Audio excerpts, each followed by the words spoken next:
5 million pesos ang nabaton sa mga atleta gikan sa probinsya sang Iloilo nga nangina magnilag-on sa tinalikdan nga West Visayas Regional Athletic Association meet kag palarong pambansa halin sa Iloilo Provincial Government sa tinalikdan nga tuig 2023. Suno kay Iloilo Vice Governor Christine Tingting Garin, author sang ordinansa nga nagahatag sang insentibo sa mga atleta nga tinutuyo sang iyang ordinansa nga mahatagan bulig ang mga atleta kag maghatag man inspirasyon sa ibang pagid nga maghimakas.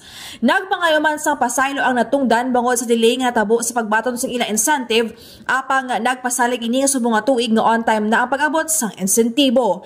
Nahibaluan ni kapin 421 tanan ang nakabaton sa nasampit nga cash incentives, nakip na ang mga coaches, official chaperones ug mga atleta sa probinsya. Inis ka K5 ang Jenny Kauyunan para sa kampyon nga balita sa serbisyo publiko kag kalingawan sa Iloilo.